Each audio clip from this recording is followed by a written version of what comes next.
win directly through, so he's going to be over on lane 5. But here's the order. We've got scullers from Germany, Switzerland, France, Italy, the Slovenian home favourite, and the Danish sculler. We'll get a good look at each of them now. So over there in lane 1 is Honor Gauss from Germany. Out of the lightweight double last year, the Bonner Rute Gesellschaft, Osman, coached by Tim Schoenberg, just 21 years of age.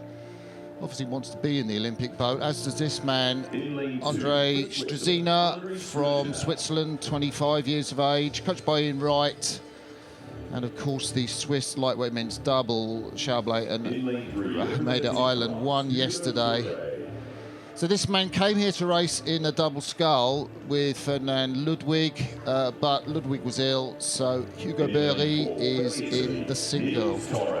And Nils Torre from Italy, from the Carabinieri Club. Lane 5, that's who Greg was talking about. He was actually on the main Slovenian news last night, Ratko Hrvat, and the cheer when his name was announced in the grandstand. Maybe you heard it. We'll talk about him when we go down the course. So the Dane out on this near side, Rasmus Lind. Of course, one thinks of the great Danish lightweight scullers, someone like Henrik Steffensen, of course. Tremendous race in 2013 with Jeremy Azou, the French lightweight single sculler and a later Olympic champion. A great lineup for this first day final of the day.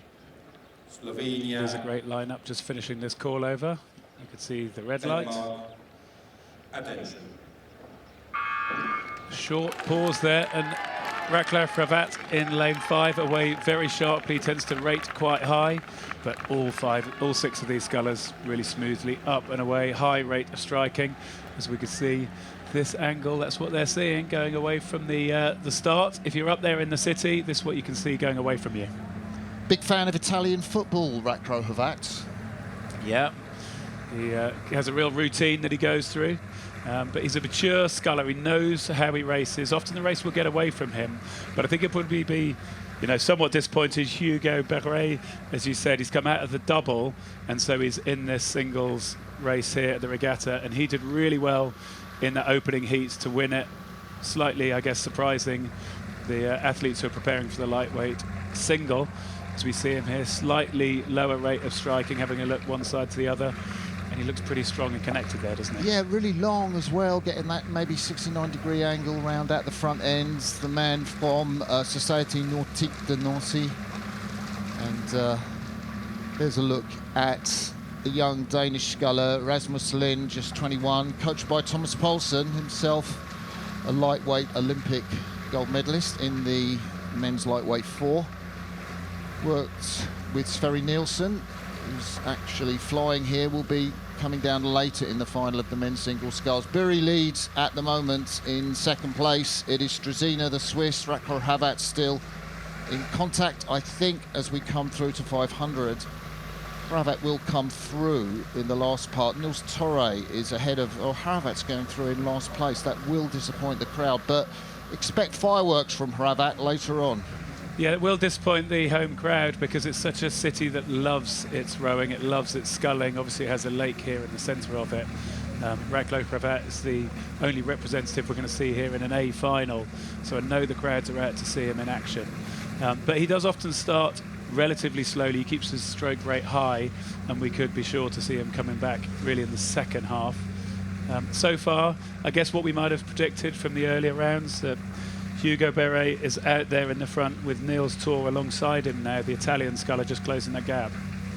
Yeah, it's a nice move from the Italian, and this is such an important slot. This event won at the Worlds last year by Suarez, who of course is now in the lightweight men's double with Stefano Oppo. I think they might have got silver or bronze yesterday, can't quite remember.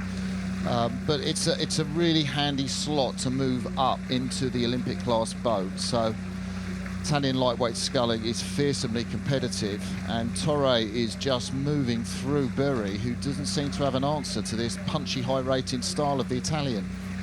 Well, yeah, it's interesting you say that. I mean, it's a punchy, high-rating style. When you look across at Berry, the French sculler, it's much lower rate of striking. It's only down at about 32 strokes a minute compared to about 37 here, where we see it's just keeping it ticking along rather than the longer connected looking sculling that we're seeing from the French sculler.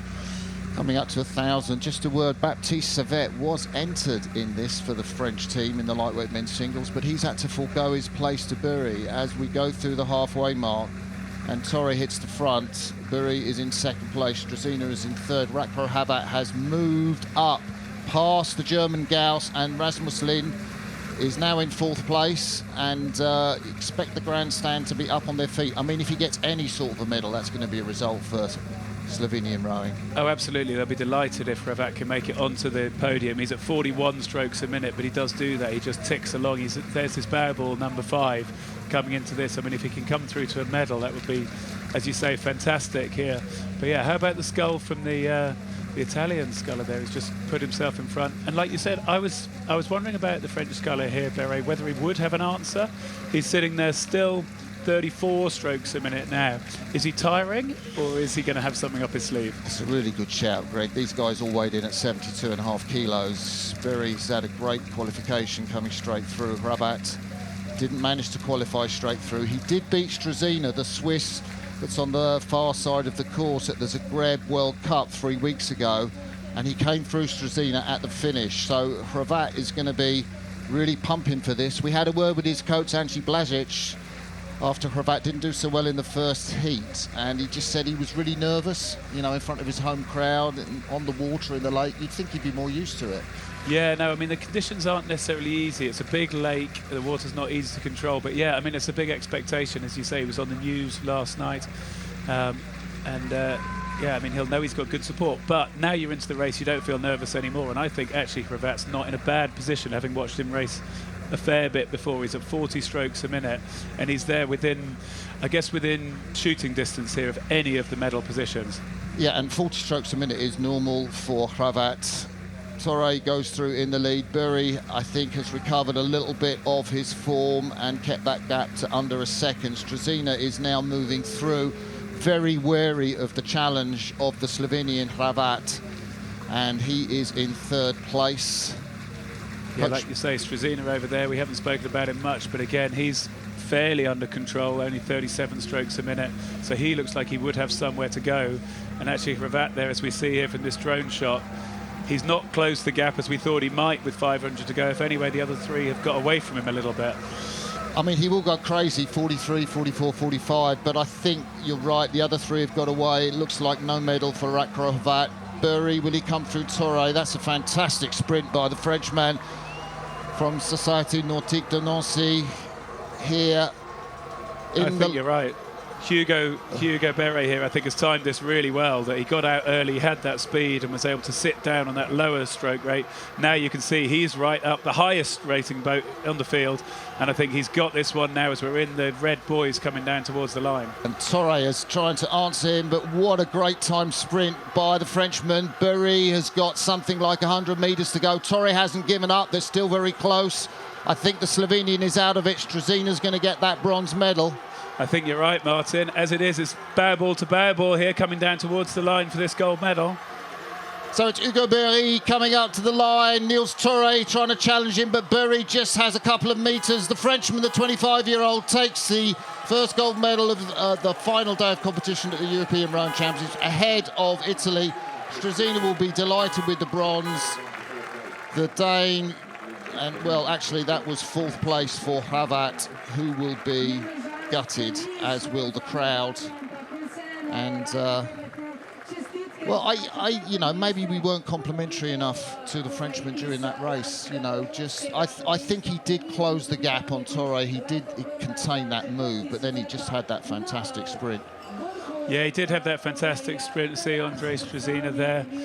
Did and bring home a gold medal in the lightweight men's double scull at the Paris Olympics. Big ask with the competition. They finished 6th at the Worlds lightweight men's double sculls last year. Bury and his partner Ferdinand Ludwig. If you're watching, Ferdinand, we hope you recover well from injury. I realise it must be frustrating for you not to race, but you must take a lot of pleasure from seeing Hugo on the medal stage there. And bodes well for the next appearance of the French team. Well, the delighted French team, big French team here, and they have come down to support their athlete, lightweight men's single sculls.